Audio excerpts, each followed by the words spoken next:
Good morning. How have you been? Some of you, we were together on Friday, so it's a week. How has your week been? You can tell me on the chat, how has your week been? And you can also tell me the new developments for tax. The tax, because today we are discussing tax trends. What have you seen? What have you learned? What have you heard? The truth and the lies. You can share on the chat. I also want to hear what is your take on the budget yesterday. I know some of you were able to go through the budget. You can tell us what was your conclusion or what were your thoughts. Also, if this is your first time, you can tell me a yes. If this is your first time, just share a yes, and then I'll be able to recognize you. So I can see a lot of good morning, Nicholas, Nicodemus, Salma, Grace, karibuni sana. You can tell a friend that we are, well, this week has been quite crazy with the demos. Okay, I know yesterday was a bit not okay, but I hope everybody was safe. Oh, I can see yes. So karibuni sana Philip, Sheila, Alvas, Leon, karibuni sana. We always do these webinars every month. So every month we have 3 webinars. We have the webinar for tax trends, which is what we are having today. We have a webinar that we do a training per month on a tax issue or a tax matter. Last week on Friday, I talked about the questions to ask your auditor before tax filing, because this is some of you have not filed their audits. So we asked that question. And it was a very interactive session. If you didn't participate, I have an online channel. You can go ahead and listen to the recording. It was quite insightful. So the third one, we have a sector-based webinar. So we do the 3 of them. So karibuni sana. You can follow us on our social media handles so that you can be able to see.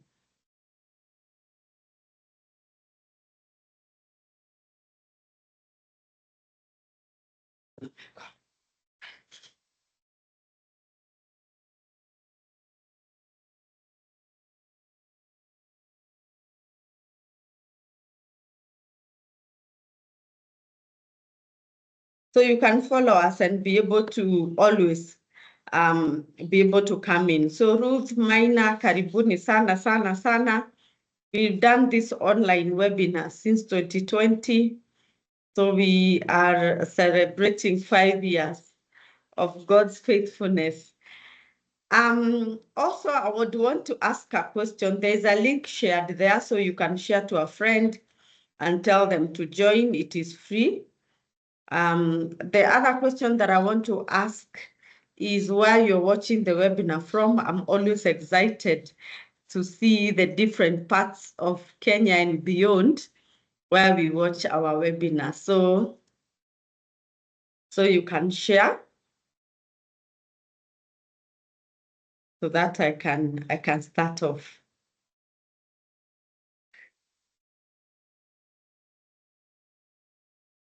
So John said Chamilin. So that is the power of internet. Kevin is watching from Ukunda, Salma from Nairobi, Kisumu, I don't know. Or you are the middle. So Mary says Jomoko Thika, Ruiru, Philip, karibuni sana sana. Karibuni sana. It's always excited to see the different parts. Alan said Shikadabu. I don't know where that place it is.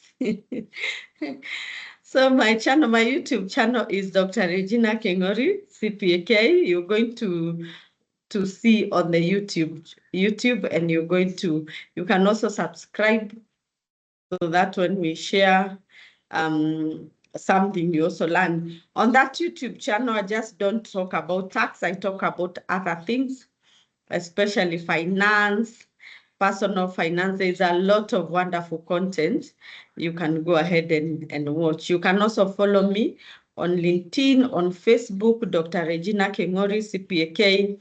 You find me. So why don't we go to our lesson for the day? What we are talking about. We are talking about tax trends. So if you can see my screen, just say yes. I just need one yes so that you can proceed. If you can see my screen, yes, Edward says yes. Asante, Asante. So let's proceed. So today we'll be talking about, I want to give a highlight. Last month was a time that the Finance Bill 2025 was released, and we extensively discussed it. And that recording is on YouTube. So today I'll mention just a few areas. It's still in progress.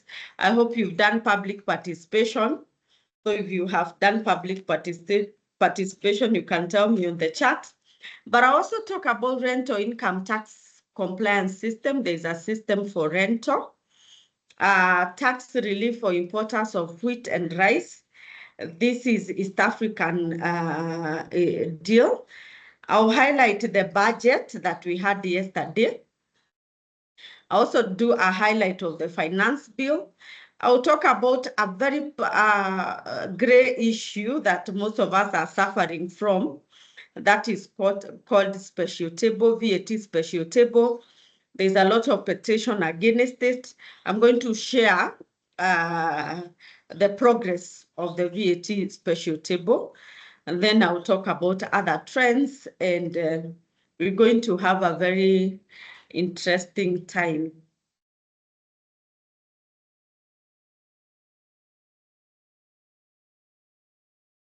So I don't know how many of us have heard about the rental income tax compliance system. And if I go back and if you've been watching me, I've said that KRA is going through a lot of system reforms, a lot of system enhancement. And one of the main things that was stated when they were discussing the Finance Bill 2025, they said there are no new taxes, but they are going to enhance compliance. I don't know if we understood what it meant to say enhance compliance. So I'm going to mention today what that means and the progress that KRA has been taking in enhancing compliance, tax compliance, because especially this year, they have really done a lot of changes when it comes to the system, the tax systems, whether it is rental, it is iTax, VAT, eTIMS. There's a lot of system enhancement. And I would want you to take caution of it so that you also caution your business against some of these gray areas and some of the things that might land you in trouble if you don't handle them properly. So one of the systems that is being introduced is the rental income tax compliance system. Remember, when it comes to rental, the MRI, the monthly rental income tax, it is done on the iTax portal, done by landlords who have residential properties. If you have a commercial property, there is the 16%, that is VAT, and then you also do income tax at the end of the year. That is for commercial property. For residential property, you do the monthly rental income tax, which is a final tax, and it is levied at 7.5%. And also last year, there was an amendment that was done on housing levy that stated that if you do MRI, that is monthly rental income tax, you should also do housing levy on the gross rent collected. So you do the 7.5%, then you do the 1.5% for housing levy. So in total, you do 9%. And these two taxes are, you're supposed to subdivide them. So that was an amendment that was done last year. So over time, we've seen a lot of enhancement when it comes to collection. But KRA still states that most of the landlords or people who own buildings don't pay taxes. So they want to set up a system that it has a surveillance part of it that can be able to even detect a house that is being built. So it is going to account for all the houses that are there, residential properties. Actually, they stated that only 17% of the properties in Kenya pay the rental taxes. So the other people are out of the bracket. And in the longest, KRA, not unless they do surveillance to come to the estate, they have not been able to be able to identify buildings that don't do these taxes. So they want to raise a system. And this is a system that is being enhanced and a system that is going to check on the rental income tax. So the rental income tax compliance system is a technologically driven platform developed by KRA to do the following: identify landlords who are earning rental income. So it's supposed to net every building. They stated that it's going to have a surveillance angle that it can go through the air to just even see the buildings. I don't know how that will happen. But also when we were being introduced, e-teams and teams, and e-teams, the explanation provided sometimes would say, how will it work? But right now we have seen how e-teams is working. So this is also a system that is in the making, and I'm very sure that is going to touch most organizations, especially landlords. So they should be extremely aware. Match data, so it's going to get data from various sources. This is utility bills, bank records, third-party data to detect and declare rental income. So utility bills, this is KPLC, it's water. Bank records, remember there's a petition that KRA should be able to access our banking, and I'm going to mention it later, should be able to identify, to access the bankings automatically. And then that party data, that party data could be you who is staying there as a tenant. When you declare that I'm paying rent, then that information can be used.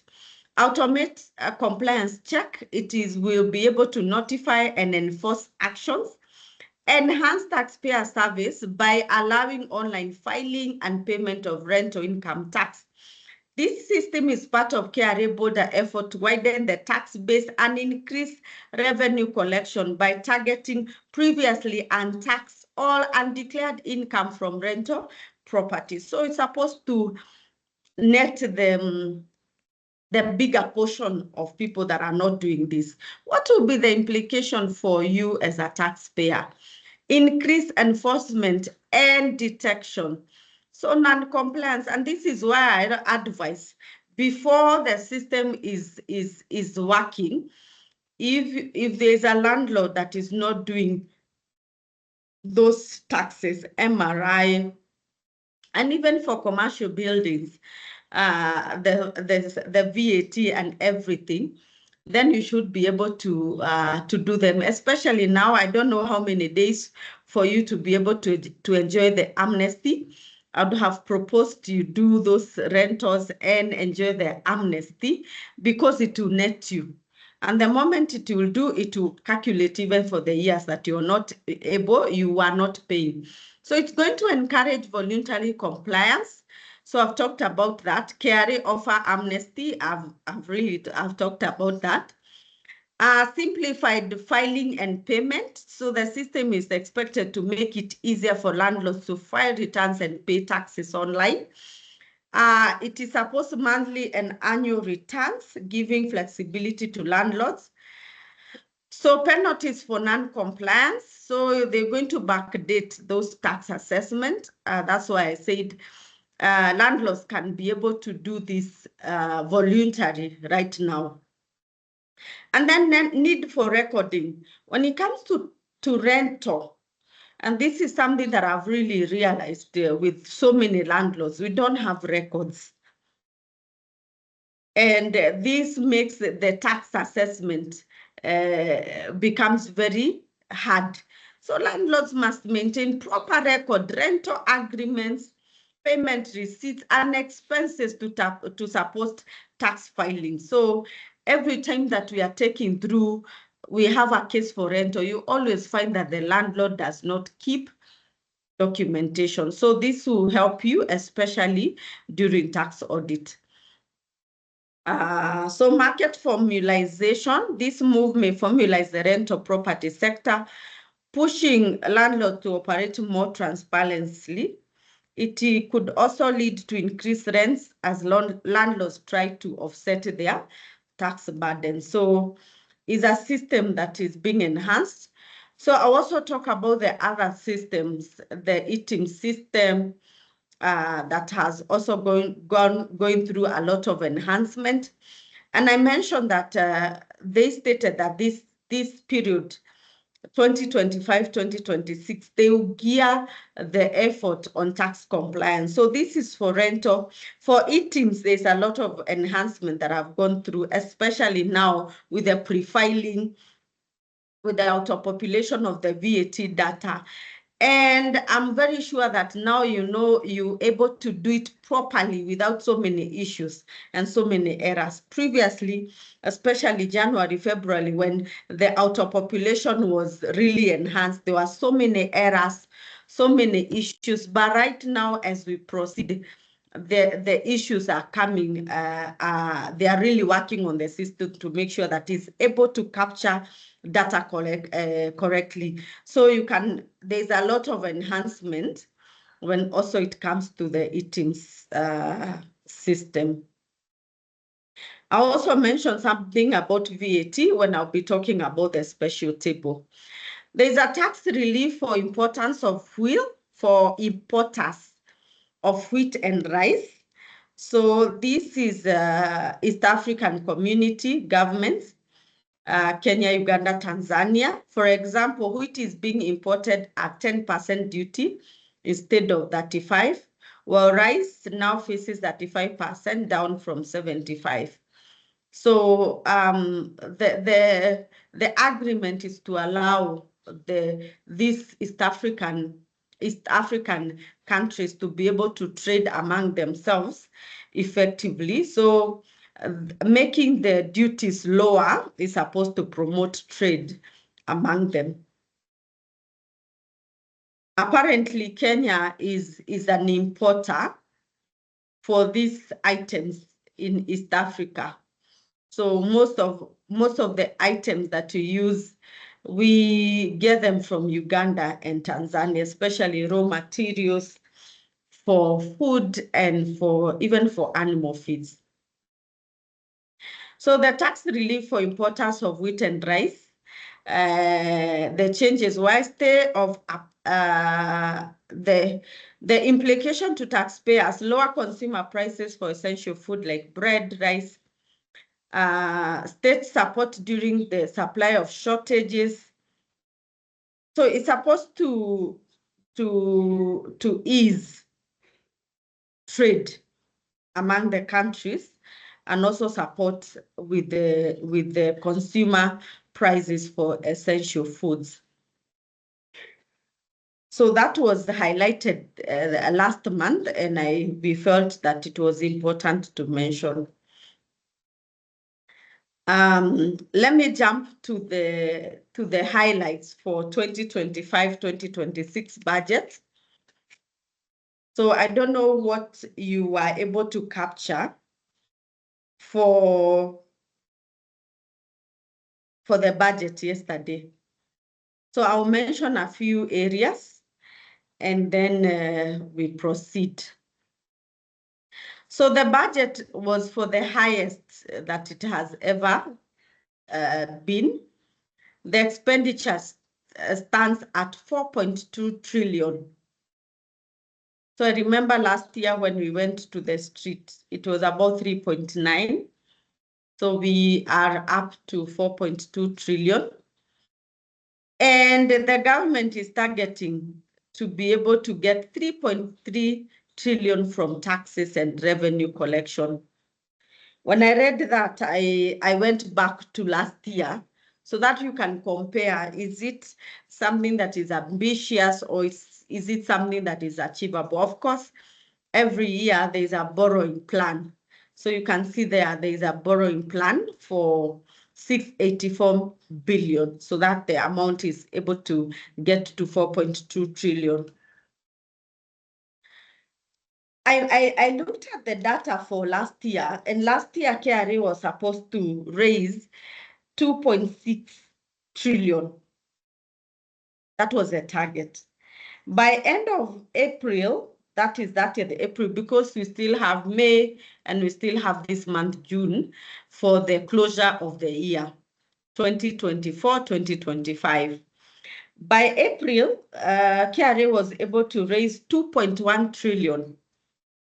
So I don't know if for the 2 months, they will be able to get to the 2.6 trillion.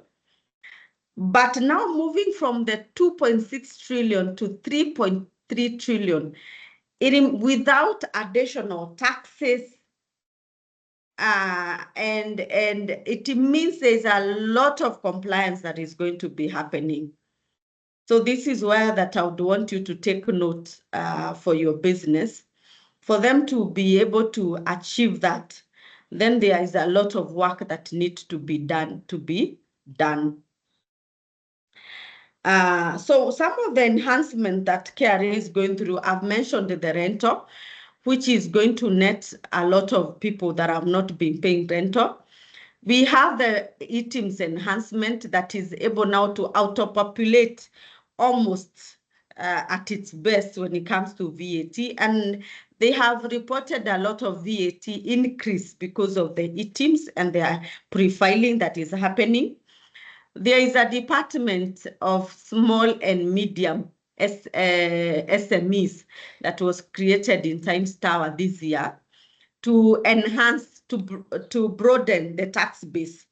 So, and the first thing that I saw them doing was being able to write emails. And I don't know if you can tell me on the chat if you have received that email or that letter stating that your company to pay turnover tax, TOT. So TOT is paid by businesses that make 1 million turnover per year, but they are not at the threshold of VAT. So for every company that filed, especially last year, below 5 million, this year they were sent those letters. If you've not been able to receive it, you can check on your email. And that is one of the key areas that the small and medium SMEs tax department want to enhance.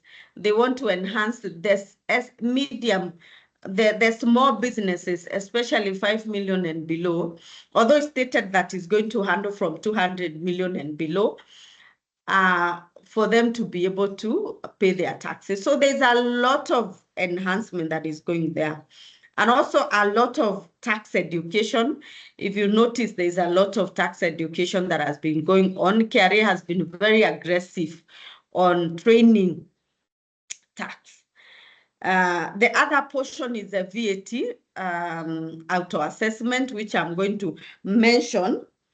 The VAT special table I'm going to mention as I move on, and I'm going to show you how it's also going to enhance compliance.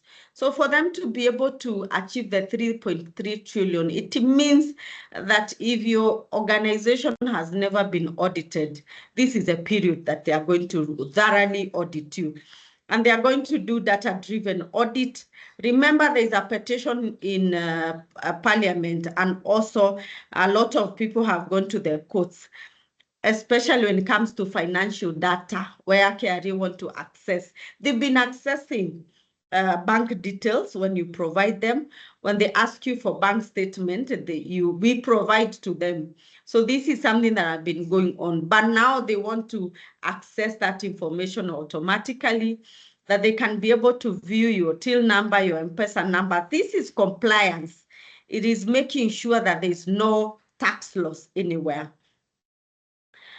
So when also we come to VAT, I think let me just mention here, when it comes to VAT, there's something that is ongoing.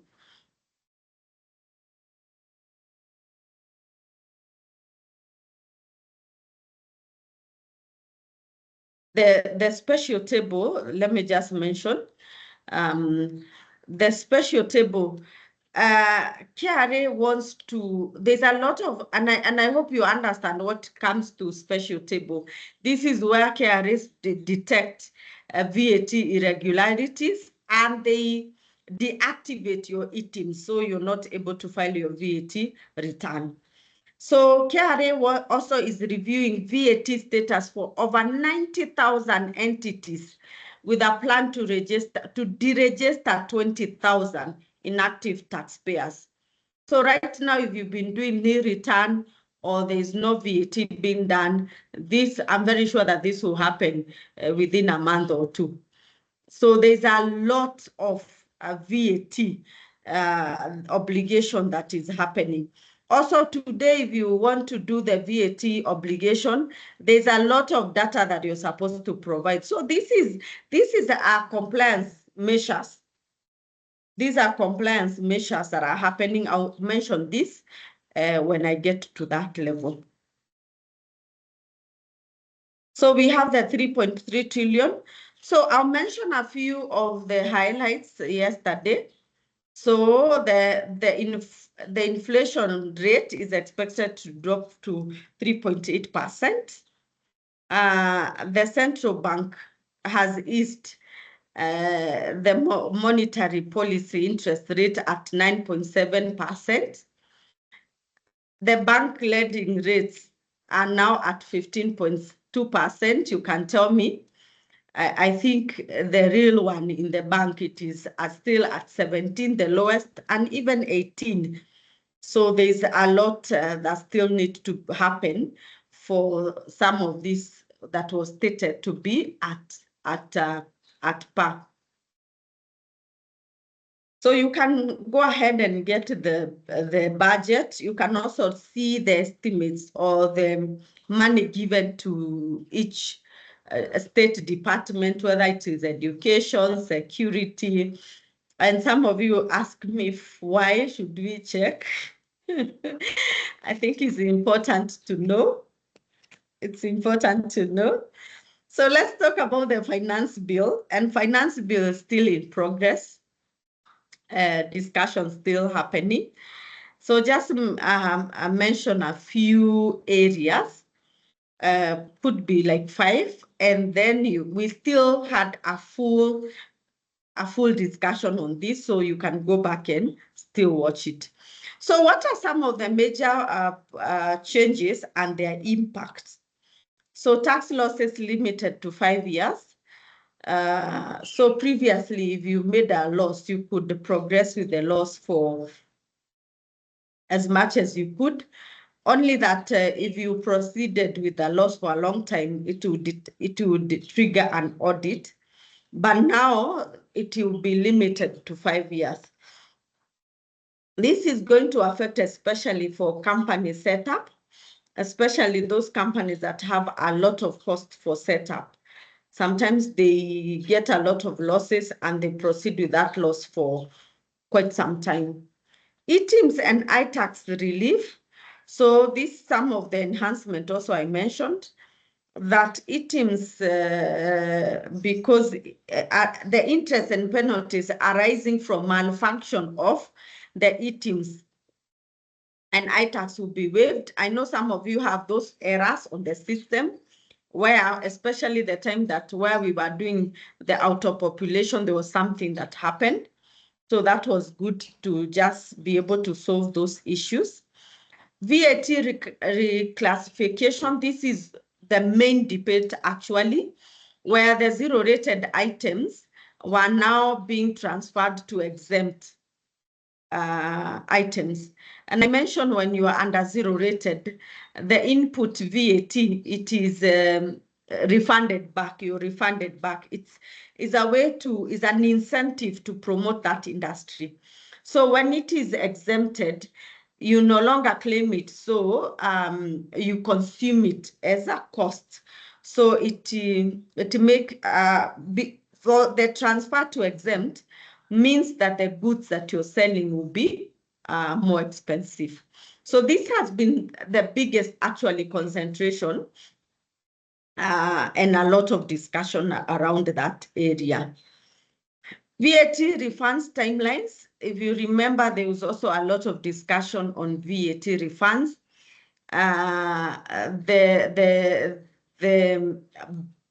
Them claiming that there are so many VAT refunds which are not even legal, which I don't know how. The VAT refund is system-based. There's a lot of audit, a lot of compliance that goes through it, a lot of different departments for approval. So the addition of the timelines means that they can be able to audit them more. Increase of tax-free limit of per diem allowance. So the per diem allowance was being escalated from or increased from 2,000 to 10,000 per day. So this is tax-free per diem. So when you're given 2,000 to use, you're not, it is not termed as a benefit. So it is tax-free. And now it is raised to 10,000. Is also a welcome move. Support for small businesses. The small businesses will be able to fully deduct the cost of tools and equipment in the year of purchase, improving cash flows and reducing administrative delays in claiming tax reliefs. So when you open a business and you have these costs, you can be able to put them in your books. Pay relief automated, those also, I guess, these ones I mentioned, the best ones. So the pay, if you get a pay relief or a pay credit, especially right now that we are doing our returns, if you find there's a credit, you overpaid, you are paying. And the only time that you know you overpaid is the time when you're doing the year-end return.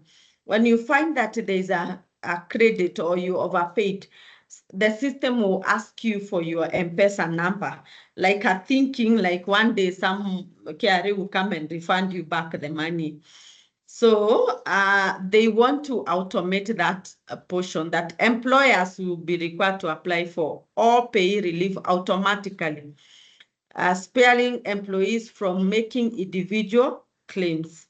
So they want that portion to be given to the employers so that at the end of the year, you don't make that credit, you don't overpay. Okay, there's also the bill proposes. Okay, so when there is a change of your business, this is the business location, trading name, shareholders, beneficial owner, and I've seen a lot of notification, by the way, telling us to update our beneficial owner on the system. So the bill proposes to repeal the requirement by business to notify the commissioner within 30 days of the changes to key information as I have indicated there. So those are some of the areas. As I mentioned, they are just enhancement of what have been there or what has been done. And of course, we don't see new proposals, but the biggest is the reclassification of the zero rated to exempt. This finance bill is geared to increasing the tax revenue to about 30 to 40 billion. I don't know how that, but I think it's still significant. So it's still in progress. We're going to see when it will be enacted as an act. Are we still here to say what will be dropped, what will be added, what will be revised? I'll tell you. And I'm very sure that that will happen before the end of the month. So petition against VAT special table. I know most of you wanted to hear about this. So let me proceed. I don't know if you have a question. If you have a question, you can write it on the chat. I'll have a session where I answer the questions. I can see a few. How much is a minimum rental income per month that is subjected to rent? It is 24,000, like the tax that we pay. You know, when you're employed, when you're not at the threshold of 24,000, you don't pay as you earn. So it's similar to rental. If you're collecting 24,000, you don't pay. But anything above 24, that is 25, 26, and above, that is per month, gross per month, and that is residential, you do the 7.5%. How do you deal with the affordable housing levy for an individual landlord in iTax? So there's a time we did a demo for that. So I will ask my co-host to write there the procedure. Should a person paying housing levy, should a person paying housing also declare 1.5 when filing MRI? Okay. So if you're doing the monthly rental income tax, I mentioned is at 7.5% on gross rent per month. Then you also do the 1.5% affordable housing levy. So that the affordable housing levy, the 1.5 was an amendment that was done last year.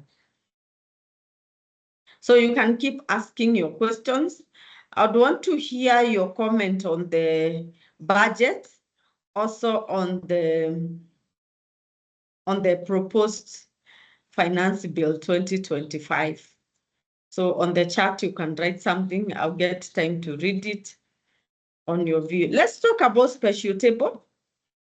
And there is a petition against VAT special table. So the petitioners are there. And this is the argument. It lacks legal authority. So the portion violates due processes. Businesses are blacklisted without notice. And then unfairness. So we have dealt with special table, and I know some of you are there. And there's a lot of issues because you don't know what happens until you go to file and you find that the return is going through, or you even raise an ITIMS invoice and the other person tells you, oh, I can't view it on the system. And that is the time you come back to check and there's no notification being done. There's nothing. And then you're pushed to an audit, which you have to literally like go around KRA for you to be able to be given that VAT obligation right again. Some of the businesses, if you've gone through the VAT special table, you like close the business because you cannot sell that eatings invoice when you give it to your supplier or to your customers. You cannot be able to access it on the system. So sometimes after a week or 2 weeks, and the longer process, and then the process takes a lot of time. There's a lot of documentation. It's like a full audit, and your business is at stale. So for me, I find that special table is quite unconstitutional, especially where the business is you're not doing business anymore. You're just following KRA for you to be able to be back at to retain your business back. So we are going to see this how it turns out, but at the moment KRA is still pushing pins to special table, and they do it on a monthly basis. It's like it's a very high level of control. Let me mention that. It's a very high level of control, where if today you don't, even KRA calls you, they ask you even for audit, for normal audit, they ask you for documentation, they send you emails, they do what, and you don't respond, they have an upper hand to just deactivate your PIN. And the moment they deactivate your PIN, you go back, you go there. So you show up because now you need to be working. So they have created a mechanism where they do a lot of control, let me say that. So we're going to see how the case will be. But meanwhile, there is a lot when it comes to VAT that KRA is still doing. So Treasury targets 1.7 billion from tax cheats, and this is how they are going to do it. So advanced surveillance and integration, KRA is integrating e-systems with the bank, mobile money platforms, and other payment services to track transactions in real time. So this is why I mentioned that previously during audit, we would provide bank statements and any other document provided, even data, even KRA would write emails to your supplier, emails to your customers, demanding information about your organization, which you would provide. But right now, they want to integrate the systems with the banks, with the mobile money, and be able to track those transactions in real-time basis. So if this works out, this is also something at the highest level of compliance. Lifestyle audits, hundreds of investigators are conducting lifestyle audits and background checks, targeting individual and companies suspecting of hiding wealth or using complex structures to evade taxes. The other one thing that I would really want you to understand is about now the VAT. This one I had mentioned, but let me mention again. Over 400 KRA staff are under investigation. I hope you are able to view this. For involvement in VAT fraud, the number of officers authorized to approve VAT obligation have been sharply reduced to curb internal collusion. So KRA is also reviewing VAT status of over 90,000 entities with plans to deregister 20,000 inactive taxpayers.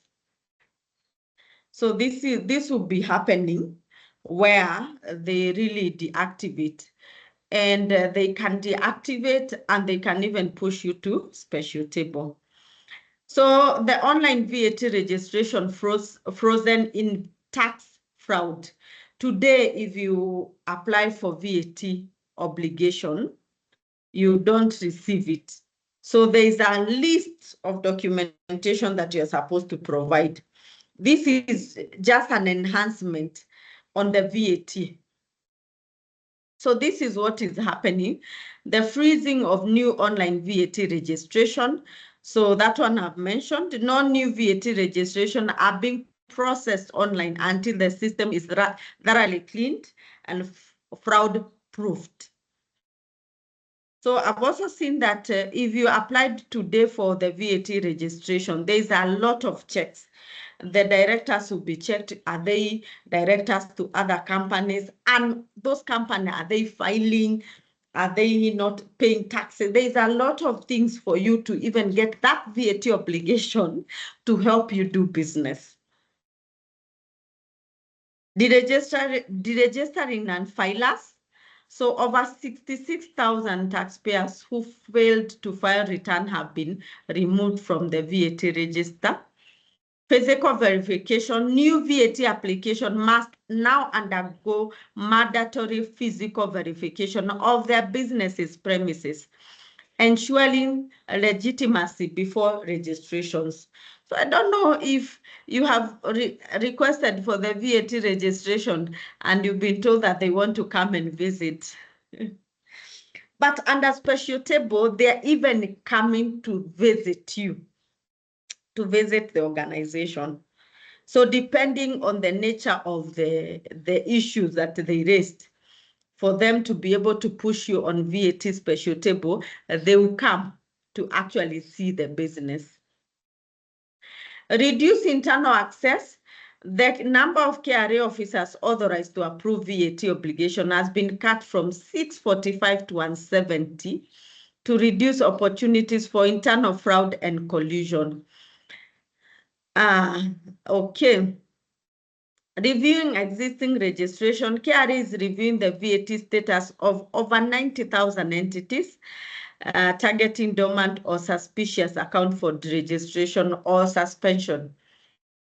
So that is the VAT. There's a lot, as I mentioned, about when it comes to tax compliance.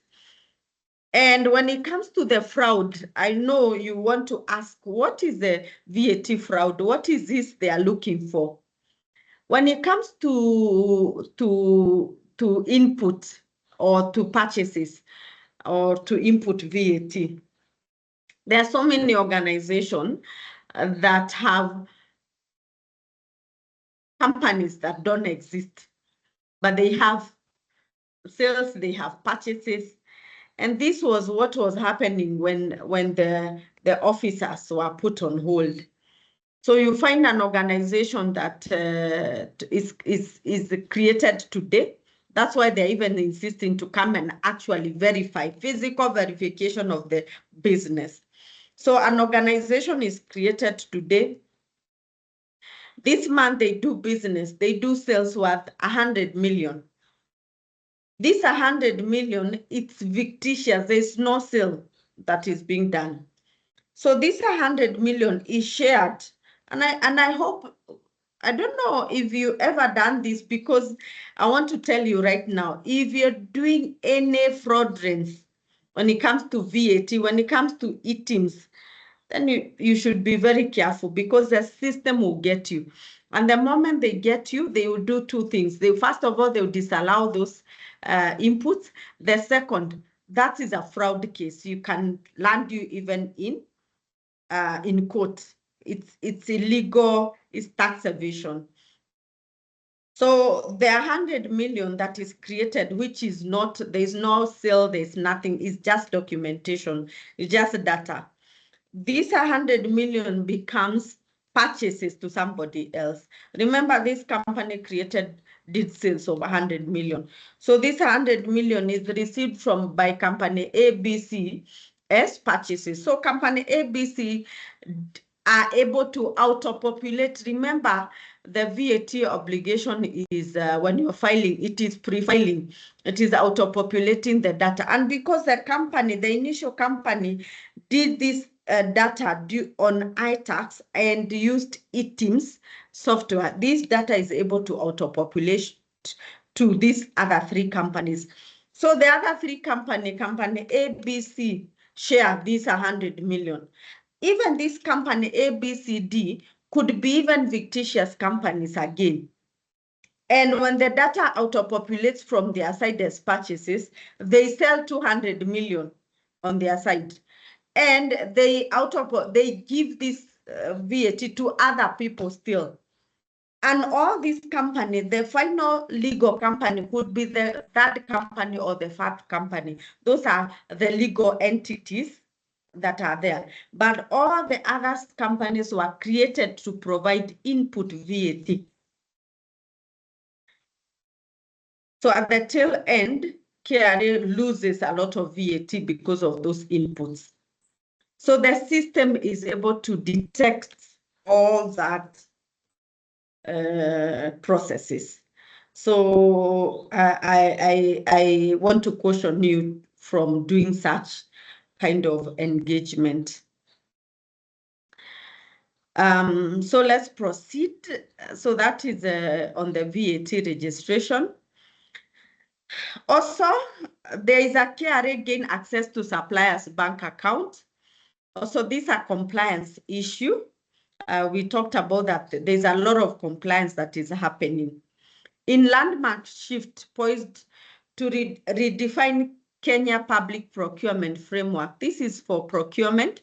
The National Treasury and KRA will, from July 2025, obtain direct real-time access to suppliers' bank transaction via the newly upgraded electronic government procurement, that is EGP system. A lot of system enhancement, of course. This enhanced digital system, so there's about 2.5 trillion procurement ecosystem. This ecosystem is from IFMIS, KRA, iTax, IFMIS, the business registration services, and the integrated population registration system to enhance tax compliance. So, and eliminate fraudulent supplies and enhance financial transparency. So today, if you do supplies to the government, to the parastatals, you're supposed to use IFMIS. So all these systems will be integrated for procurement to make sure that there's no fraud. Some of these supplies, even done to government, have been termed like they were nothing even being supplied. With the system, this system enhancement for procurement, especially for government procurement, is supposed to handle all those tax issues. So as I mentioned during the whole process, enhancement, compliance, that is what is happening. KRA gain access to suppliers' bank account is a continuation, legal and regulatory development. The Finance Bill 2025 proposed to remove the requirement for a court order before KRA can access taxpayers' financial data. While this enhances operational speed and real-time oversight, it is so the similar portion where they want to be able to access this data on real-time basis. They don't have to query for that data. So that's what I had.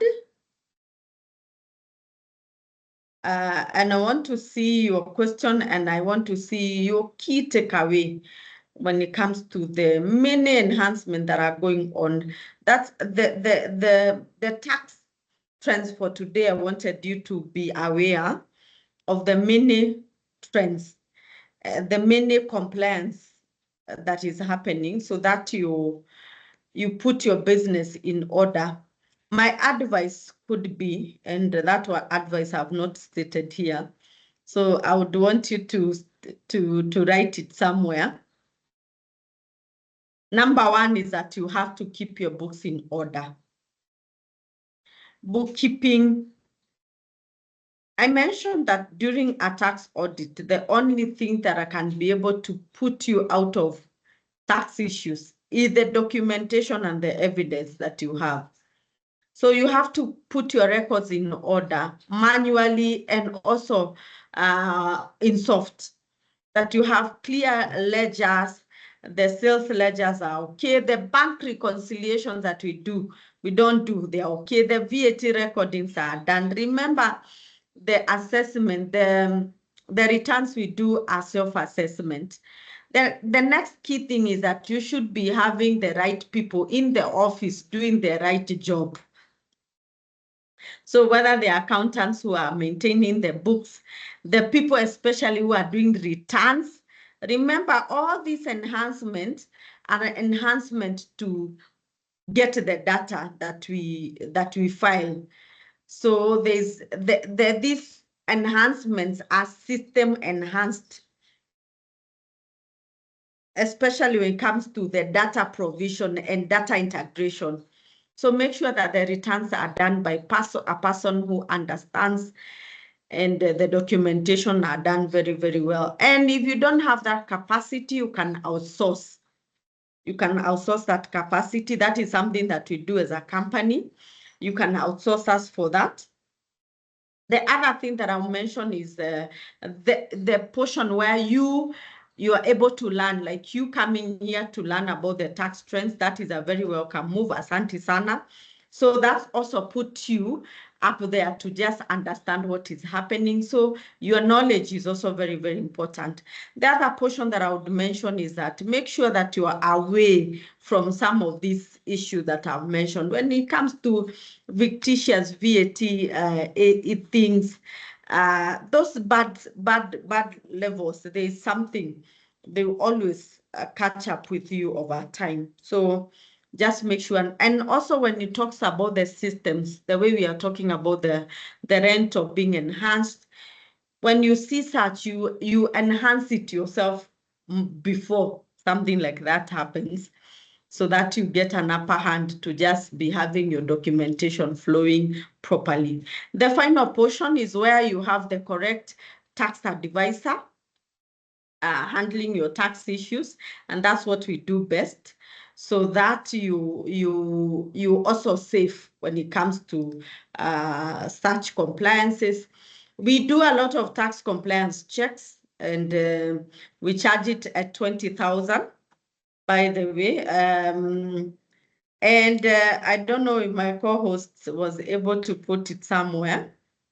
We do tax, yes. We do tax. I propose a tax health check for your organization. This compliance checks is supposed to check your obligations for the last 2 years, help you do tax planning, and also help you understand any pending tax issue that you're having.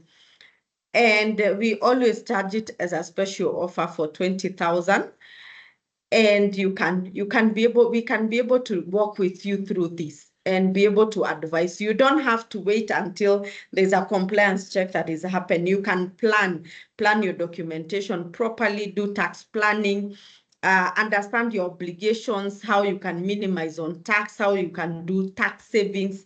There are so many areas that you can be able to, and especially for organizations that are growing and you're having more turnovers, you're building the organization. Now, being tax compliance is one of the key areas that you need to consider, because it's something that can really hit your organization in the wrong area, and it can crumble what you've been working for, especially now that you've talked about all the compliance areas that we were discussing today. With that, let me answer a few questions before I tell you the next area.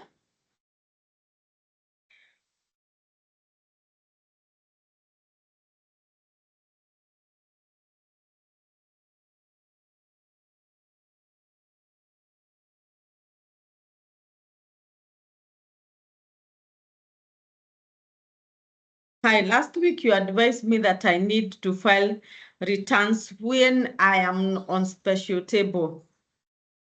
So when you're on special table, Tom, you cannot file VAT return. You can't file VAT. Yes, you can't file VAT, but you can file income tax. You can file income tax. And remember, the longer you stay on special table, it's affecting your business, because all those 10,000 penalties you still pay. So you not come back and say, these 10,000 penalties filed when you had put me on special table. No, you still pay for that penalty. So I propose that you work on that special table issue more quickly. What would a landlord declare if you and commercial units? So Grace, if you have commercial units, you subdivide them, you do the VAT. And if you have residential property, you do the MRI. So you can do both. It's important to do both because when KRA will come, or when they are really able to enhance the system, they'll come and find the commercial property that you're doing. And especially for buildings that have ground floor is commercial, or for ground and first, the others are residential. We always propose for both. On financial data access, is it for all business or just companies that are running procurement with the government? No, I mentioned for all. So for procurement with the government, that's a different system that want to access the procurement data through IFMIS, through the procurement ecosystem. But also there's a petition to access financial data on real-time basis for all companies or for all businesses. Let me say for all businesses, because there are some of our businesses that are not companies, they are business names. As an accountant of a company, is it safe to put your mobile number to get the OTP access? Okay. Okay. Sometimes I know you put that so that you can get the OTP more quickly. But during an audit, you'll be the one who'll be called.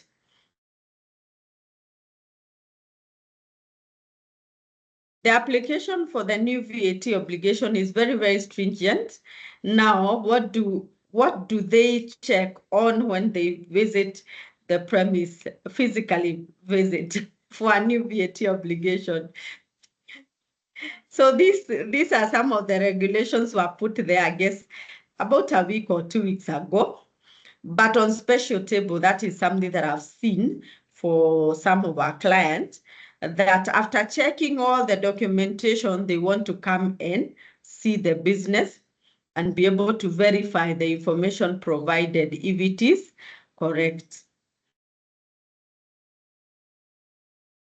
So Charles was able to attend last week, but did not receive the notes. Did you register on the link? Kindly, my co-host, share the link. You can see the link up there. It's written, kindly fill in your details below to get the webinar notes and recordings. So kindly register there.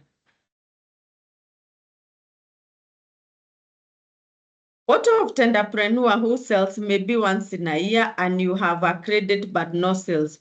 You can get into special table. Yes, you can. So when you are there, special table is about explanation.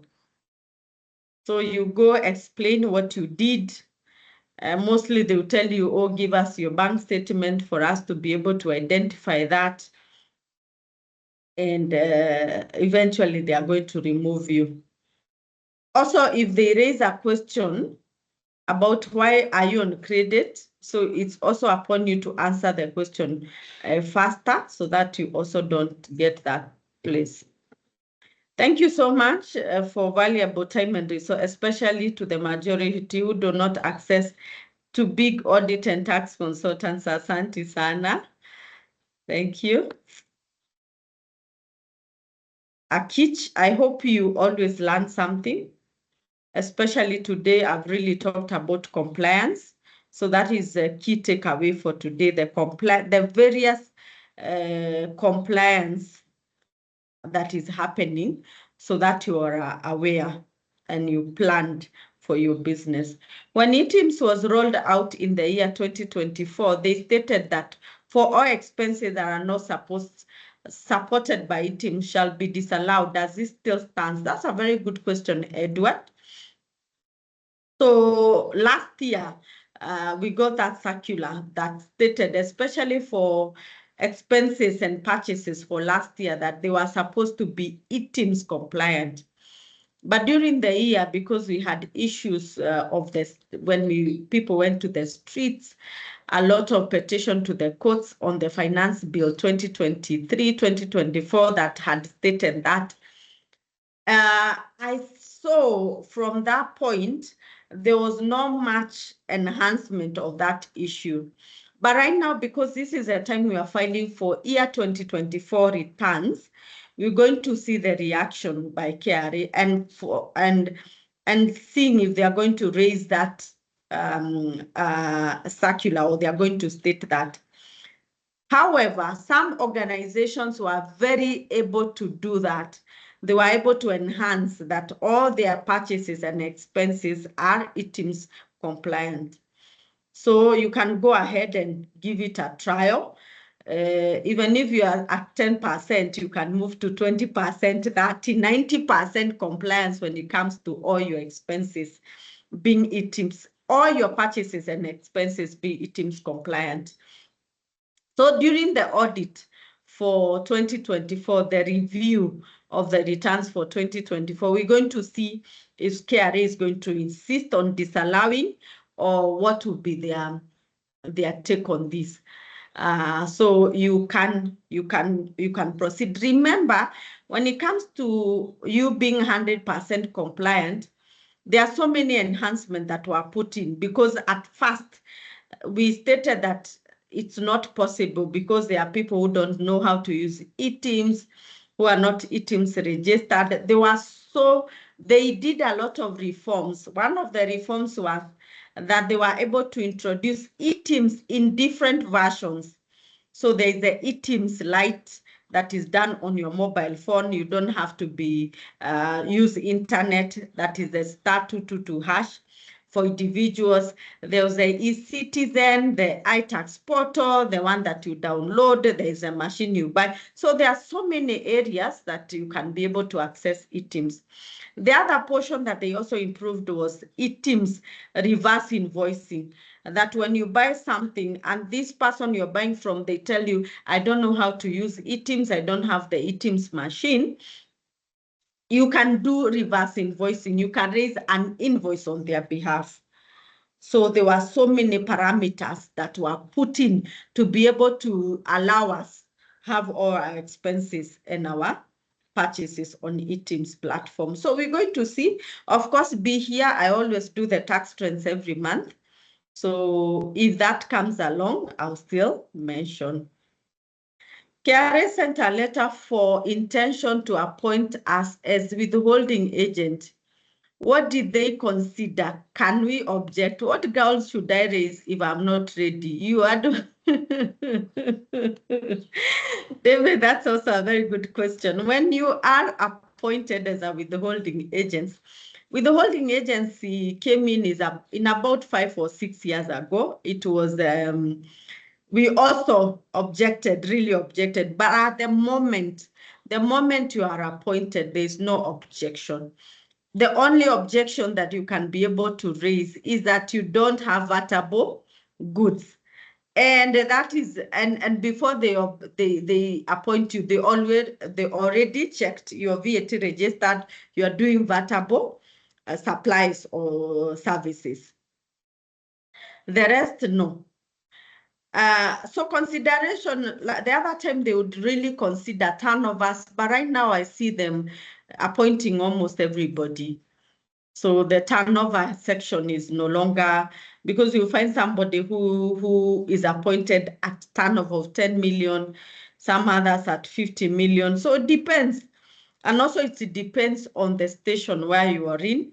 I always see if you're in the station around Nairobi, because there are so many businesses, sometimes you may stay longer without being appointed. But if you're in the stations around the other, beyond the Nairobi metropolitan, you always appointed when you don't even have a lot of turnover. So that is something that you don't have to. However, you can request for additional time if they appointed you and they told you start next month.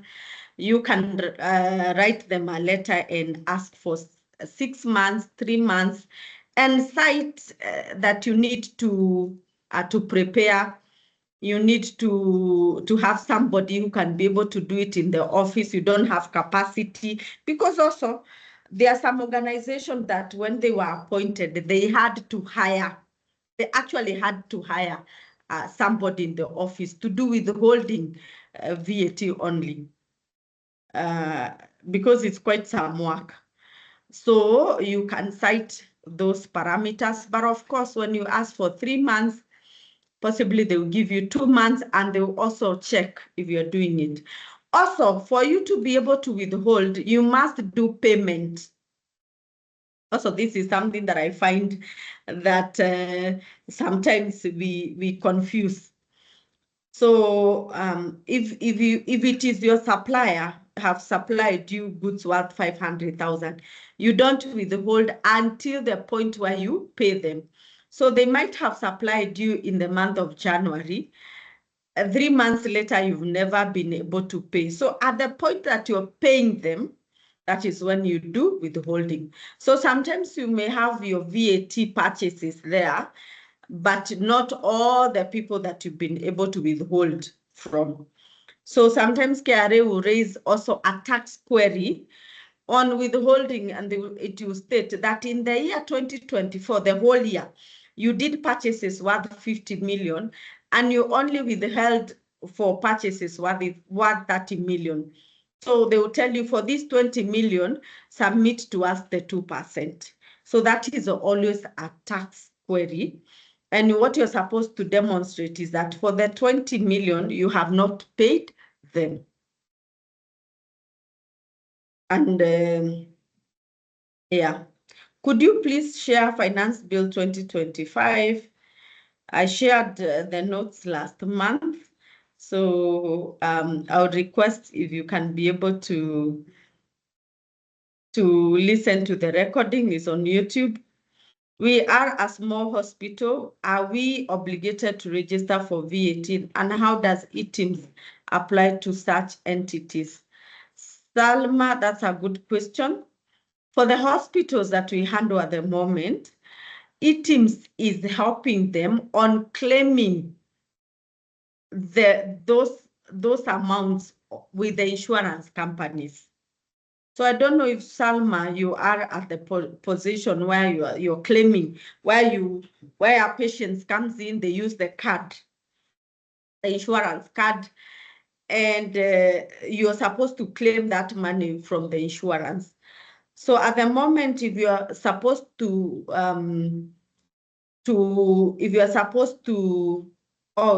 for sure. Okay, if you're supposed to claim that money to insurance companies, they cannot refund you until you supply them with ETIMS invoices. So why is the hospitals being pushed to be on ETIMS? Is so that the government can understand the business that you're doing, the amounts that you're transacting with, and that you're able to pay corporation tax with the correct amounts. So they want to see your business. They want to see your sales for the year. That's why they are pushing you to be on ETIMS. So thank you so much for your questions. If you have a personalized question, I'll give you my number just right now. If you don't want to take advantage of the tax health check, you can also talk to us, and we'll be able to come to your organization and organize you and be able to really put you on check. If you have a tax query, you can always talk to us. For me, I represent clients at all tax audits, even special table. We are also handling special table. When you're having an audit through the objection, through the tribunal, to the ADR, we just make sure that we represent you correctly and make sure that you win. So the contact is there, 0728 89 74 29. So you can save the number and you can talk to us, and you can even request to talk to me. So with that, we have a webinar. This will be next week on Friday. We'll be talking about pay compliance simplified. By the way, also the pay system has been really enhanced. So we'll be talking about it on Friday. So just come along and learn. And especially for organizations that have a lot of employees. And a lot of bonuses, those e-slips, pay slips that have a lot of things. There's a housing benefit, car benefit, fridge benefit. So when it comes to pay, there's a lot of things that you should be able to understand, even those per DMs and everything. So I encourage you to come and learn on that. We also have a taxation masterclass. We are the best when it comes to taxation training, and we'll be doing it in July. It's an online program, so you can register with us. The charges are 20,000, a corporate package. This is where you come as an organization and you pay for 3 people. We give you 20,000. Then for others, we are charging 25,000, but we have a discount to 22,000. This will be happening July 14th to 25th. So you can be able to register early and be able to come and learn with us. We're going to give you a certificate at the end of the training, and you can even use that certificate to get the CPD points if you're ISPAC registered. Also, we are planning for the same masterclass for a physical class. Some of you shared that I'm not able to learn in the evening. I want to see the person training me face to face. So we are planning for that. So if you still want that, you can share on you can have the number, and then you can call us when we organize for 3 or 4 days, that you can be able to book those days on your calendar and have the time to actually do. The good side with the taxation masterclass is extremely practical. So when we be talking about pay, we go through the system. When we talk about corporation tax, we show you. When we talk about tax audits, we take you through the entire processes, plus the documentation that we do, especially when we are doing the tax audits and the tax resolution mechanism. So it's extremely practical and very, very good. So for the people that don't know us, we are RWK Africa. We are a registered audit firm. We do bookkeeping, internal controls, tax services, and we are doing filing of audit. I don't know if you've been able to file your returns. If you've not been able to do, we are still how many days away? This is for December. This is for January to December financial year. So we can, and remember, you have those days to take advantage of the amnesty. So, and I don't see the amnesty coming back anytime soon. So you can have those days to take advantage of the amnesty. If you have a company that you registered long time ago, you registered it long time ago, you threw it away, you can go back and do new returns and request for the amnesty. So you can do data cleanup of all the tax issues that you're having. If you have a company that is having ledger issues, there are tax issues that were raised there, you have paperwork, KRA has never been able to credit those amounts on the system. This is the time. This is the time they are able to do those ledger reconciliations and be able to put your iTax portal in order. So for the next few minutes, I want to make a request. We have we are located on Westlands, and when it comes to audit tax, all the work that we do, we also come on site. We also train if you have a team of 2-3 people in the office that want to physically learn tax or audit or bookkeeping, we can also come to the organization and do that. So last year we launched an accounting software that is called My Accurate Books.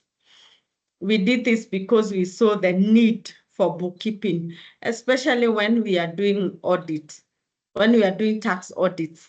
The biggest portion for organization, they lose because they are not able to keep their records properly.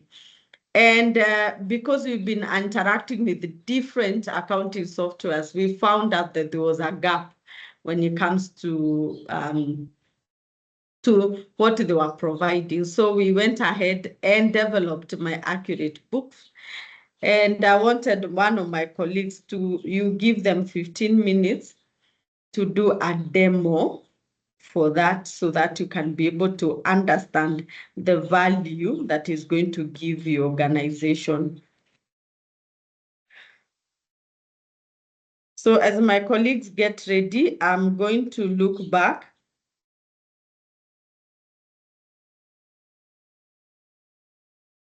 and see. Deka is saying, last year masterclass, I got 20 CPD points. Asante sana, Deka, for watching for us. You should have stated there, how was the learning? So you can tell me. Can I get a certificate of attendance of the webinar? No, you can't, because we offer these webinars free of charge. We offer them free of charge. If you want to get a certificate, kindly come for the master classes.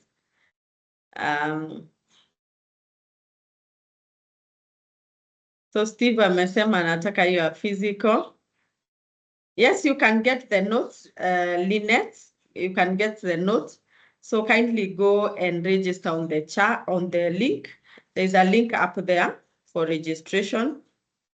And Lynette, we mentioned the biggest highlight for today was on compliance, the various enhancement of tax compliance that KRA is doing. And I would really want you to go back and see. We talked about rental. There's a system that is going to be able to enhance the rental income. We also talked about the e-teams enhancement, the VAT special table enhancement and what it's doing. There are so many compliance enhancements that are going through. So that was our biggest concentration. Of course, we talked about the budget and a bit about the finance bill. I mentioned that by the time we are doing these tax trends next month, I'm very sure that we'll be at a point where the finance bill will be the law, and we'll be having, because there are other areas that will be introduced 1st July for tax enhancement, July, September, December. You come in and learn and see what will be the tax enhancement for those so that you can be able to learn. Hello, I'm sorry. Okay, so for the tenderpreneur. Okay, let me just mention that. So I stated that for you who is a tenderpreneur and you're in credit because you did one transaction, your PIN will be put on special table and you have to explain that part. And the explanation also will also be, they will also require for documentation, possibly a bank statement to show that you only did one transaction. So also I mentioned if they write you an email to explain, you can also explain quickly before they go to the point where they push you on the special table. Duration for the masterclass is 2 weeks. So 10 days, 5 days, Monday to Friday, and then the other week, 10 days. So this is in regulation to ISPAC for them to be able to give you those CPD points. So you can't learn one day and they give you all those 20 CPD points. So Yes, and also giving you time to be able to learn tax, the practical part of it. So with that, I say asanteni sana for being together with us. And thank you so much for always coming on board to learn.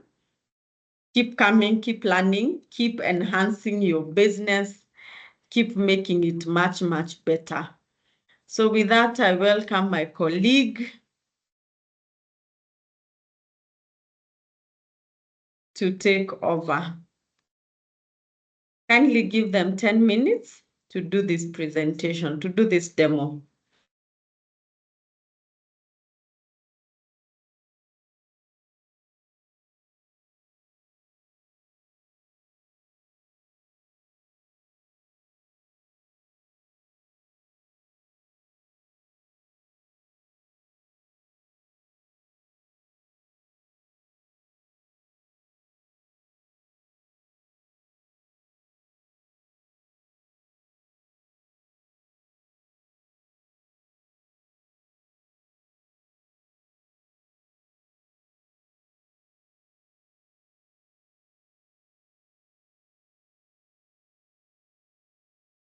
Yes, you can take over.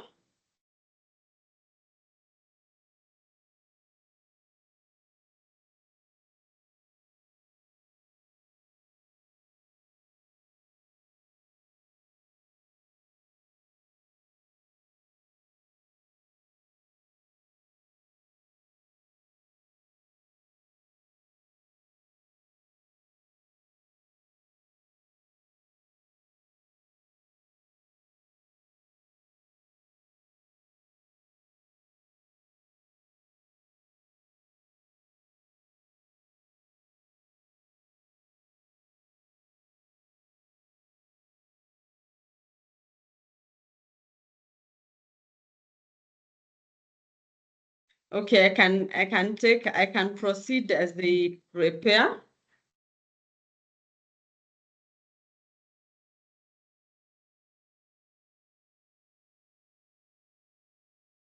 So let me answer a few questions. If you have a question, you can still ask.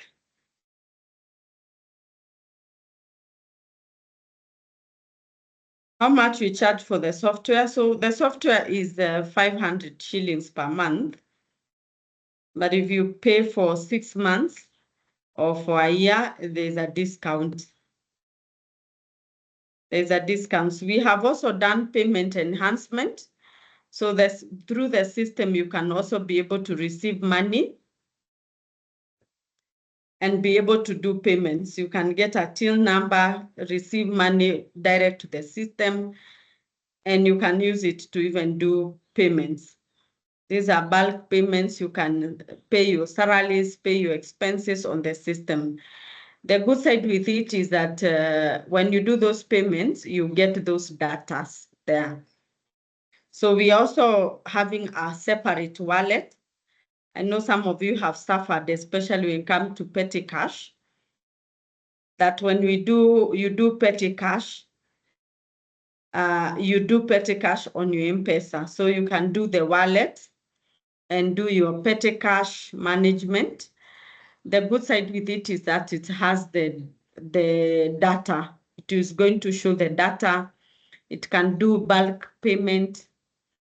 That data you can pull it to the accounting software that you are using. It has approval, so the moment the accountant gets like 100,000, the 100,000, they can be able to tabulate how they spent that money before you approve the next amount of money.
Hello, everyone.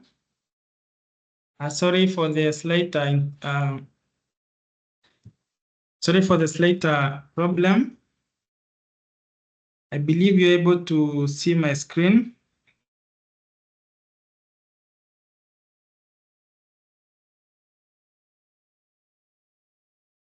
Yes, so as you can see from my screen, these are my accurate books. It's a software that is developed by LWK Africa, featuring a web version as well as a mobile application. So the mobile application is available on the Play Store, Google Play Store. You can always download it. So the versions enable accessibility, means you can access it with your computer as well as on the mobile device. So to access the software on your computer, you access it via a web browser that is either Chrome or Microsoft Edge. Sound.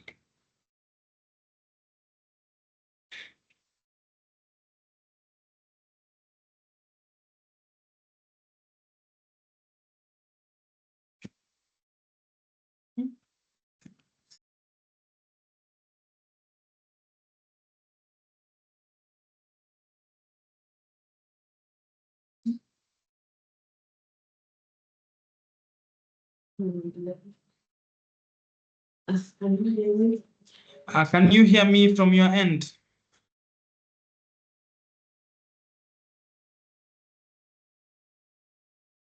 Are you able to hear me from your end? Anyone can confirm on the chat? Okay, let me reshare. Okay. What about my screen?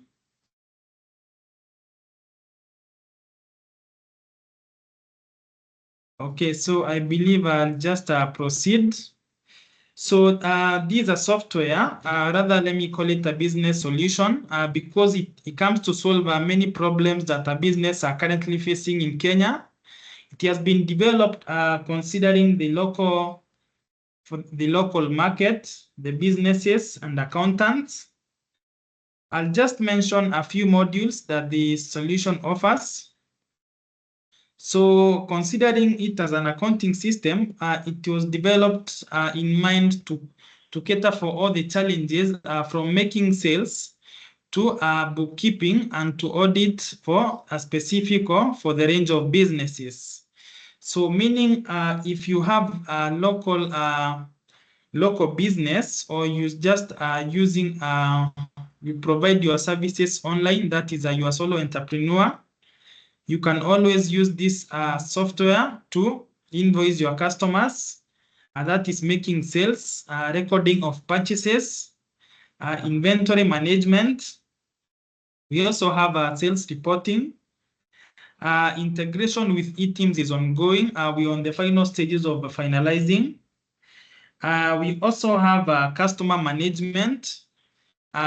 We also have employee management, that is the users, meaning you can always monitor your business with employees at your workplace while you're in your different location, meaning that the data is synced to get real-time updates on how your business is operating. So from my screen, you're able to see we have the dashboard view, we have the analytics, we can see we have the sales, we have the expenses, purchases, finally sales, finally profit and loss for the business. We also have sales performance for the weekly or the monthly or the yearly performance. And finally, we have the data report.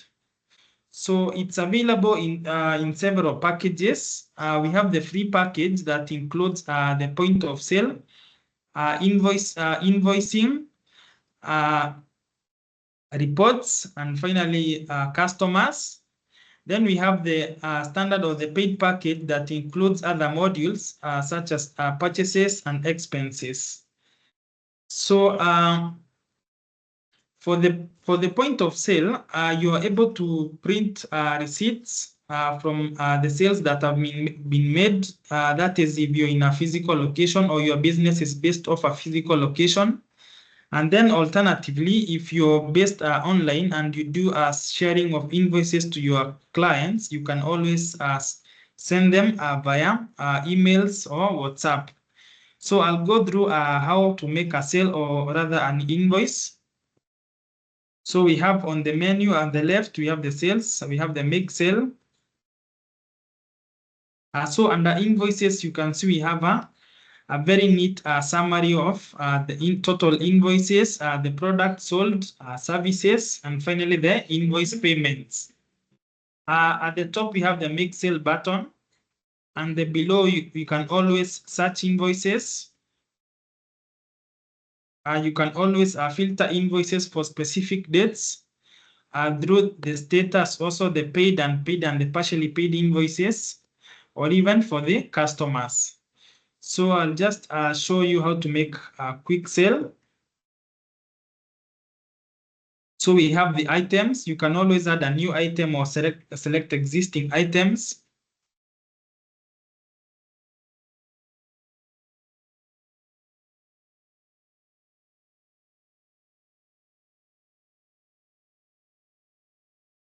So you can see the view for adding a new item. You also have, you can select existing items. Just a moment. So we can select an reflector jacket.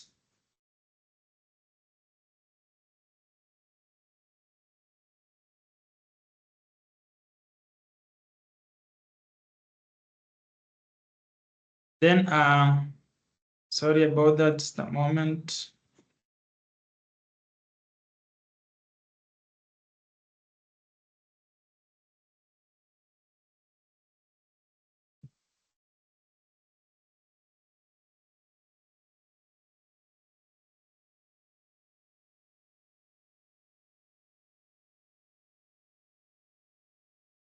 Let me get this page to reload.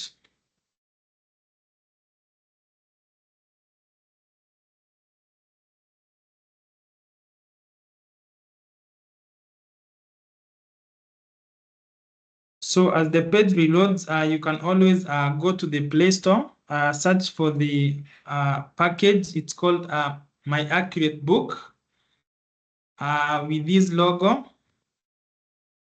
It has a similar logo on the Play Store.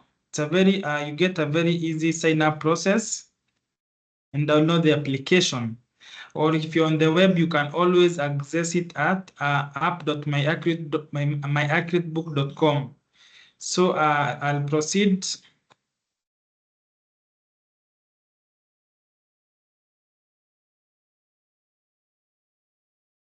I don't know what is happening there, but let me just go to the sales, be able to show the sales. So I'll get this samples invoice. You can always view it. So we have there the customer information, the invoice summary status, and finally the payment methods. And below you can see there the number of items that were made during the sale. So you can always download as a PDF for sharing. So this is how the PDF looks like, or for the invoice. We have the subtotal, the balance, and finally the payment method. So apart from that, you can always print. So for those who are at a local, a physical location, you get a thermal printed receipt that you can always issue to your customers. Or alternatively, you can print a normal PDF invoice that you have just seen. Then on the receipts, so for the receipts are those sales that have been paid at the spot. That means the customer paid cash. You can always issue a credit note for the specific items or the receipts, the items within the receipt, and we will be able to get, the customer will be able to get a refund for the same items that they have chose to return. So then next we have the credit notes. This is where you get a list of all your credit notes with the total amount and the receipts, or rather the invoices that have been affected. And you'll be able to get this summary for your business. Under invoices, we also have the received payments. So received payments, this is where you record your invoice payments. So I like to mention an update that we are rolling out in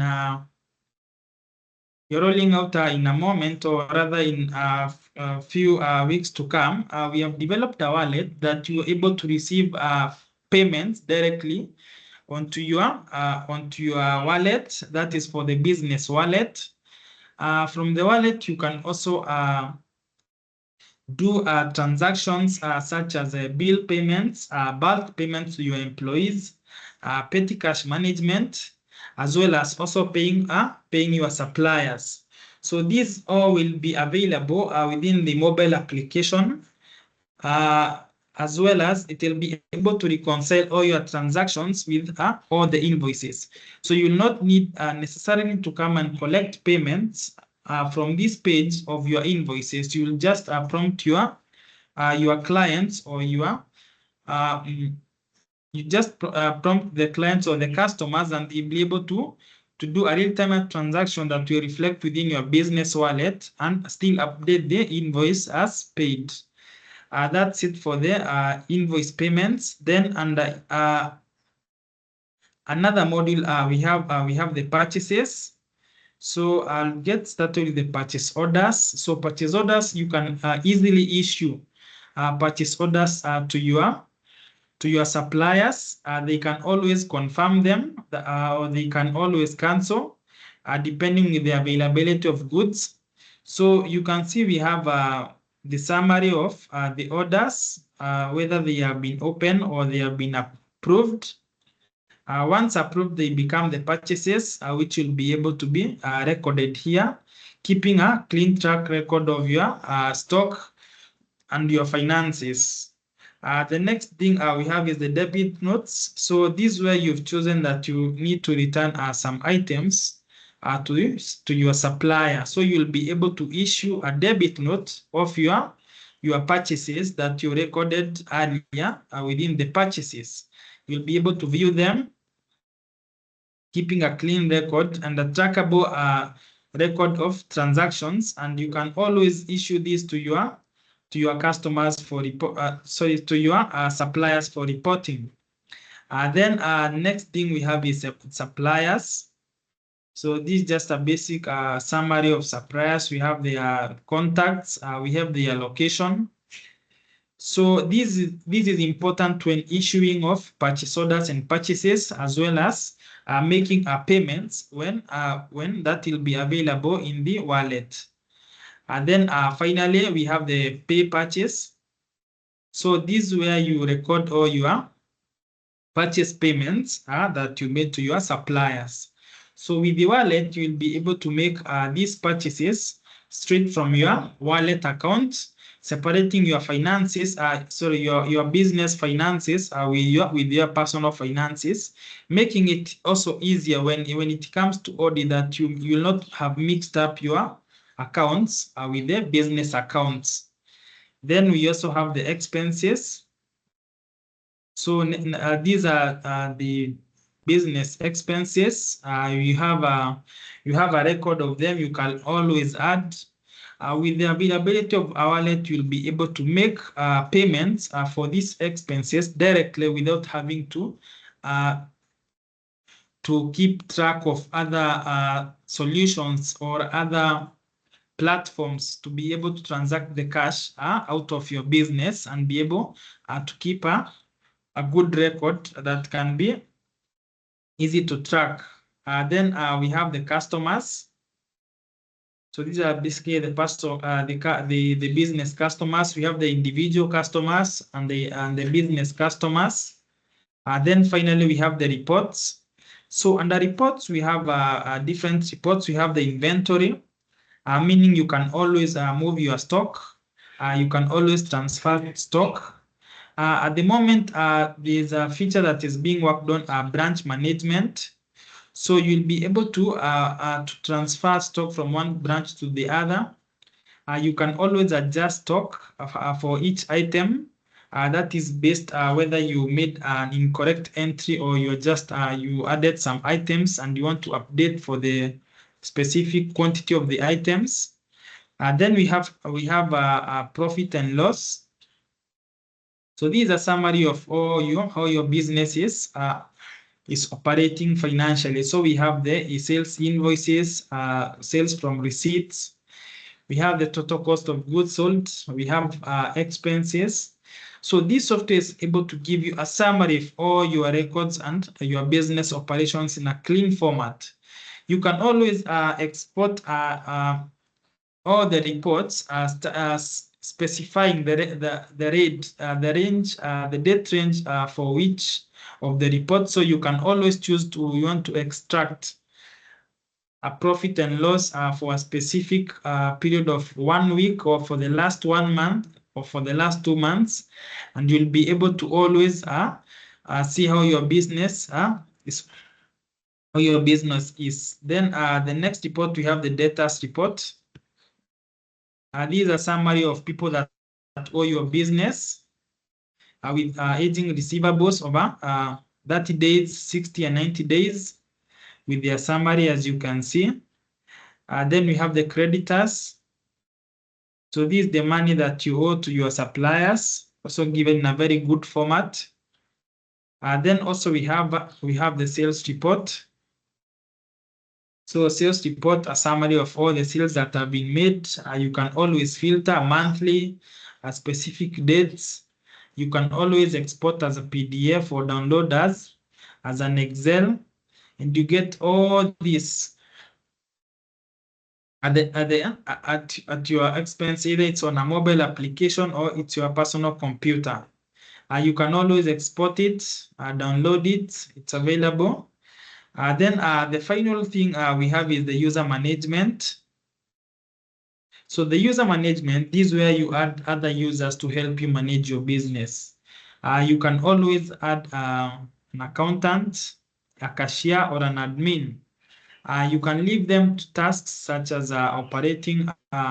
Just show you, we have different roles, or we have different modules that you can choose a user will be able to access.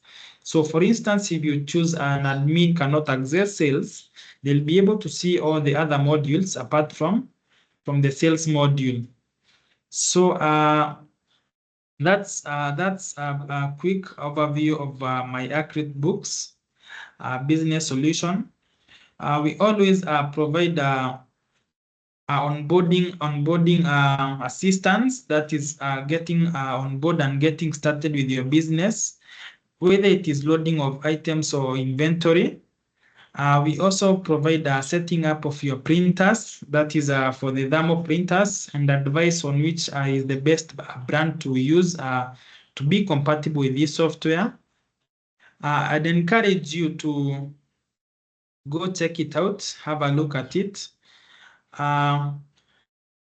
Also, I'll also encourage you to sign up on the platform. You get a 1 month free trial for the whole package. That is the whole features of the system.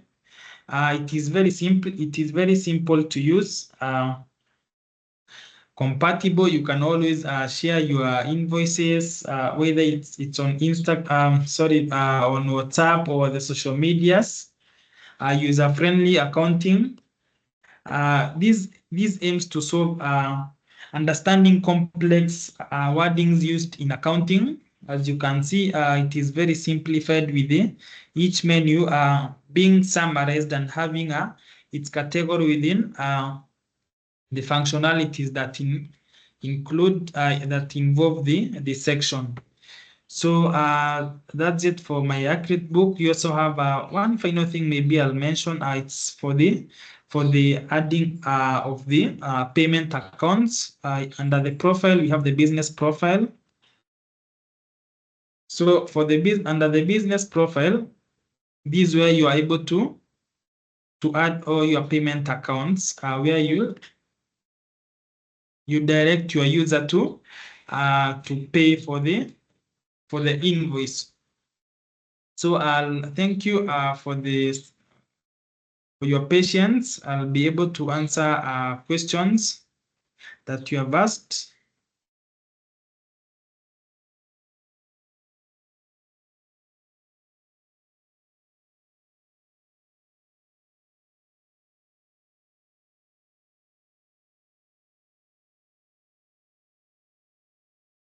So can the system be used to send SMS to the clients? Okay, so do you, if I may also, maybe for clarification, do you intend to send SMSs to your clients, or you need SMSs from my accurate books to your clients?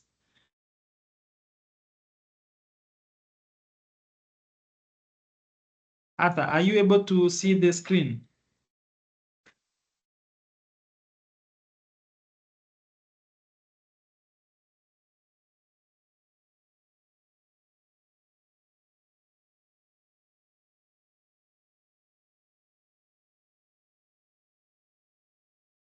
David, yes, the system is able to generate those reports. Currently, we have the profit and loss. The ones that are currently being finalized on those the balance sheet and cash flow analysis.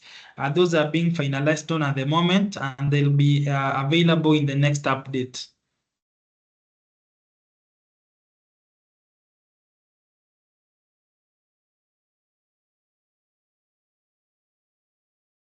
Oh, John, okay, in a circle setup, maybe we can have a one-on-one call, and you can describe the functionalities that you will need in the circle, and we'll be able to advise on that.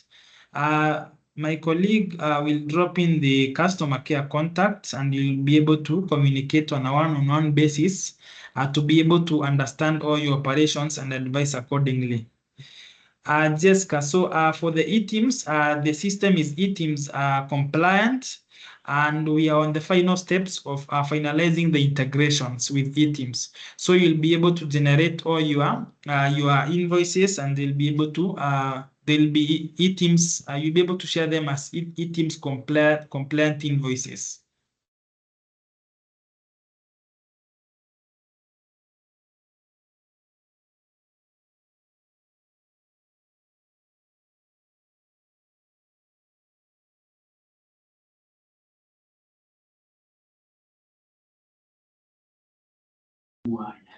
So,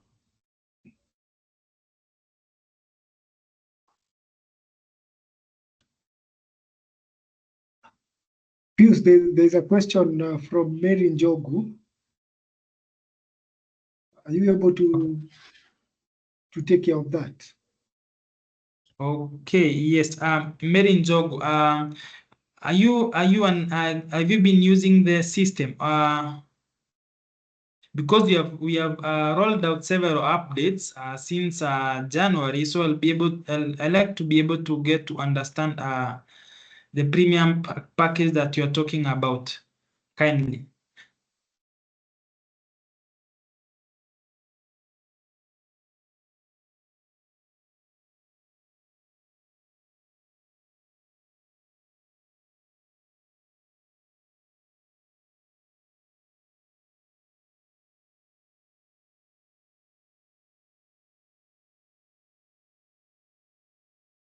Mary, are you able to hear me from your end?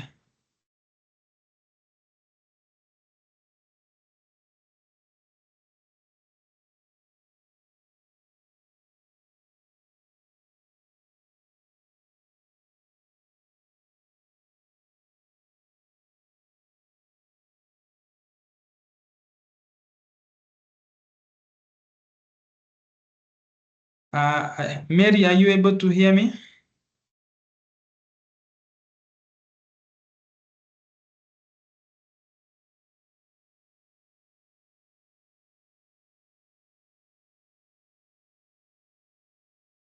So I'll answer this question from Tom. There's also this question, can it be possible to onboard employees so that you can track their daily work as well as mark their attendance and pay them via the system? So Tom, currently we have a salesperson report. With the wallet, you'll be able to pay them via the system, but for the tracking of their daily work, maybe the salesperson report will be able to show a summary of all the transaction or all the invoices or sales that your employees have made. Does that answer your question, Tom?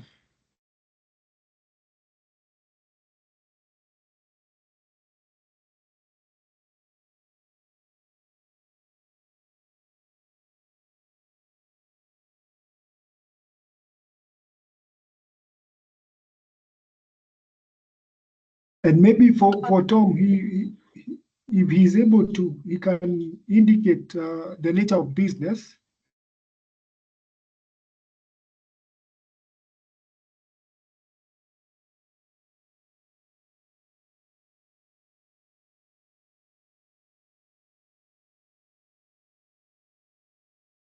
One thing maybe I'd like to mention, I'd like to encourage you to, we have our customer support number.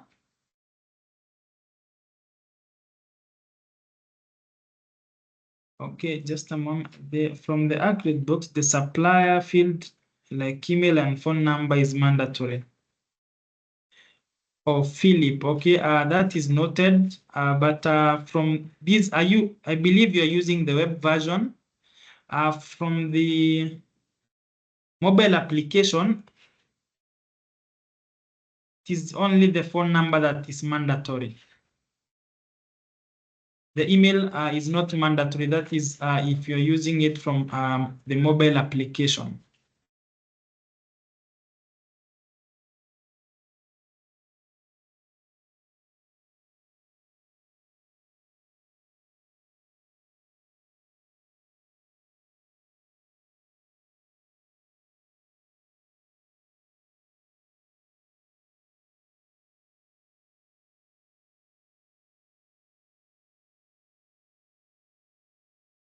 Mary Njogu, you can always find our contact support number. It has been dropped at the chat.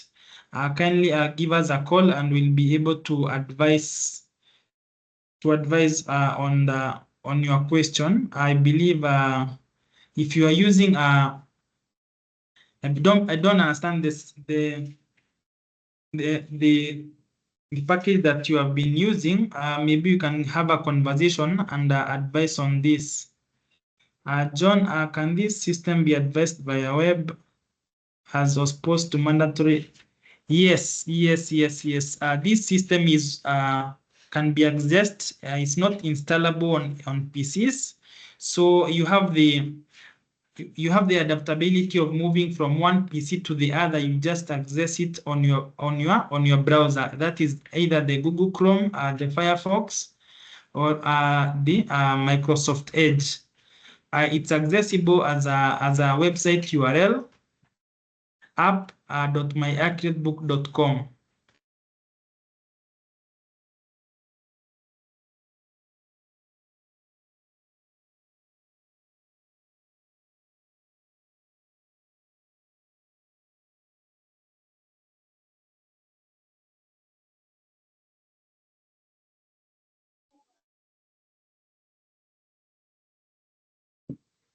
You see, if I may. Yes, please. So we would really wish that we are able to help, because I know time is limited, and there is a form that has been shared, and we will be grateful if you are able to just fill it, and we will be happy to touch base later after this, because we would want to keep close contact. We want to help you so that you can understand the system better, even as you reach out to our customer support. One thing that you will appreciate about My Accurate Books is that the simplification that it has undergone and the improvements that we've made on the system, we've made it extremely user-friendly so that you are able to key in every information that you require about your business and what you do. And when it comes to customer support, we have ensured that you have round-the-clock support so that even when you have a client on your counter, or even especially for those who do invoices, you have a client who is on your neck, we are able to support from wherever you are, and you're able to close that business, because our happiness is when your business succeeds. So take advantage, fill in the feedback form, and we will be happy to initiate contact as soon as we are through, as soon as this webinar is over. But we are truly grateful that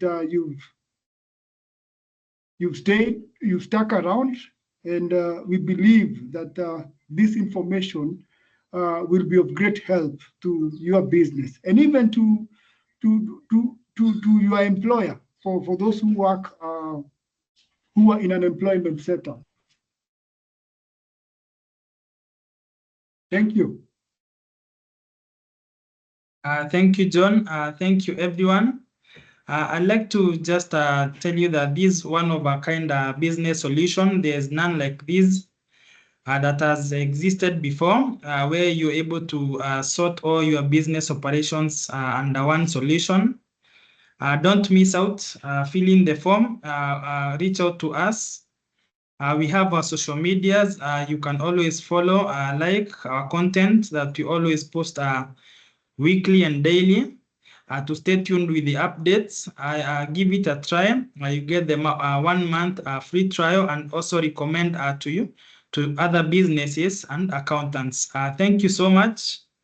Have a lovely evening.